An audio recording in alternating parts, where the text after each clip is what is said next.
পাড়া বেড়ানি মেয়ে মানুষকে সবাই চেনে, চেনে না? খাটের উপর গল্প করতেছে চারজন, কে রে আমাকে পাড়ার মধ্যে সবচেয়ে সুন্দরী বউ কার?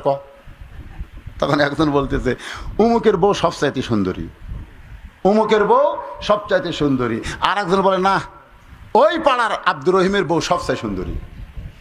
আপনারা বলেন তো, ওর বউ যে সবচেয়ে সুন্দরী এটা এরা চারজন কিভাবে জানলো? হ্যাঁ, কথা কর না কেন, কিভাবে জানলো? শোনেন, আপনাদের বউ সুন্দরী এটা যদি পাড়ার কোনো পুরুষ মানুষ বর্ণনা করে, আদায়ুসুল আয়াদখুলুল জান্নাহ, আপনি কোনোদিন জান্নাতে যাবার পারবেন না। লেখালেন যারকে বউ সুন্দরী পাড়ার লোকেরা জানে, এই সকল স্বামী জান্নাতে যাবার পারবি। কথা কয় না, না শব্দটা কর না কেন?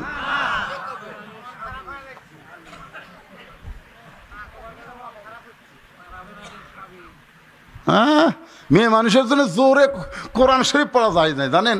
মেয়ে মানুষ মাগরিবের নামাজে, আমরা পুরুষ মানুষ মাগরিবের ফরজ 2 রাকাতে পারবো না কোরআন শরীফ জোরে পড়বার, এশার 2 রাকাতে পারবো না, ফজরের 2 রাকাতে পারবো না, কিন্তু মেয়ে মানুষ পারবে না। কারণ মেয়ে মানুষ জোরে কোরআন পড়লে পরপুরুষ যদি শুনবার পায় আর পর্দার খেলাফ হবে। তাহলে কোরআন শরীফ যদি পড়া না যায়, তাহলে আপনার বউ যে ঝগড়া করতেছে, গোটা পাড়ার লোকেরা জানতেছে উমুকের একটা বউ, বাবা রে, এই যারকে বউ ঝগড়া করে। লেখালেন, কাগজ লেখেন, আদায়ুসু লা ইয়াদখুলুল জান্নাহ, আপনি জান্নাতে যাবার পারবেন না। এখন কি করবেন? আজ থেকে কি করবেন? আল্লাহ বলেছেন আমি মাফ করে দেব যদি তারা ফিরে আসে।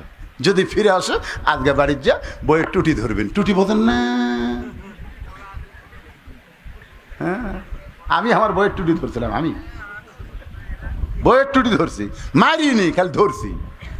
ধরবার করছি, আমি কি মারবার করছি? জোরে কর, আমি কি মারবার করছি? হ্যাঁ, আমার শ্বশুরের সামনে 13 আইটেম দিছে আমার বউ, 13 আইটেমের তরকারি দিছে।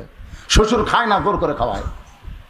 আমি বললাম মাশাআল্লাহ, মেয়ে তার বাপকে ভালোবাসবে, আমার কলজা ভরে গেছে। কিন্তু কয়েকদিন পর দেখি আমার বাপের সামনে 1 থালি বিস্কুট দিছে, আমার বাবা সে বিস্কুট খাচ্ছে, আর কিছুক্ষণ পরে এই লোক দাঁতের মধ্যে ঢুকাচ্ছে। আমি গেলাম, কে রে? বিস্কুট খাইবার দাঁত দেখি লাল করে। আমি কাছে এসে সালাম দেবো, আব্বা খবর কি? আব্বা কয় তুই ভালো বিস্কুট চিনিস না? এই যতবার তোর বাড়িতে আছি তোর বউ এমন বিস্কুট দেয় খালি দাঁতের সাথে লেগে যায়। আমি একটা বিস্কুট মুখে দিয়ে দেখি বিস্কুট একবারে 22টা হয়ে গেছে। সেই বিস্কুট আমার বাপের সামনে দিছে। ওর বাপ আসলে 13 আইটেম, আর আমার বাপক 22টা বিস্কুট। ও আমিরু সলিহা, এই মুহূর্তে আপনার নেক আমল কি? নেক আমল আছে না নাই? জোরে কেন আছে না নাই? আমি নেক আমল করার জন্য আস্তে করে ঘরত গেলাম, ঘরত যা বসে আছি, আর ওই কুকিলের মতন আমার বউ চিন্তা করে, ঘেরে এরকম করে কেন? কাছে যে আইছে আমি মুসকি মুসকি হাসা ডাক দিলাম। আমি যে ঘরের মধ্যে আইছে আস্তে করে ঘরের সিটকি তুলে দিছি। আমার বাবা বিস্কুট খাওয়া বাদ দিয়ে, বুঝলো বুঝলো বউকে ঘরের মধ্যে তুলে কি করতেছিস রে? আমি বলি আব্বা ইন্নাল্লাহা মা'আস সাবিরিন, একটু ধৈর্য ধরেন আব্বা, একটু ধৈর্য ধরেন, আমি একটু নেক আমল করবার চাই। আমি একটুটি ধার দিয়ে বললাম, তোর বাপ আসলে 13 আইটেম, আর আমার বাপের সামনে 22টা বিস্কুট। আমার বাপ যদি মরে যায়, আমার মা যদি মরে যায়, আমি কিয়ামত পর্যন্ত কাঁদলে বাপ মা পাবো না। আর তুই যদি সকালবেলা মরিস, আমি বিকেলবেলা বিয়ে করলে দুনিয়ার কেউ আমাকে নিষেধ করবে না, তোকে ছাড়া দিলেও আমার বইয়ের অভাব নাই। দরকার হলে বউ ছাড়বো, কিন্তু আর বাপ মাকে আমি ছাড়বো না। তুই সেই বাপরে বাদশা বিস্কুট দিলি কেন? এই বলে যখন টুটি টিপি মারি নাই, খালি ধরছি।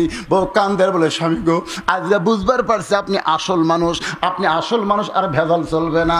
আল্লাহর শপথ করে বললাম, আপনার বাপও যা আমার বাপও তাই। বউরে সাইডা দিলাম। আমার বাবা যতদিন জীবিত ছিল প্রত্যেক দিন প্রায় বলতো, বাজান ওই দরজা বন্ধ করে তুই কি নেক আমল করলি রে? ওই আমল করার পর তোর বউ যেন আমার বৌমা হয়ে গেছে। সুবহানাল্লাহ খান। এরকম আমল করার দরকার আছে না? না, হ্যাঁ, গোটা পাড়া তুলে বসায় ঝগড়া করে। আপনি মরদ কিছু করে পারেন না? এই কথা কর না কেন? কিছু করে পারেন না?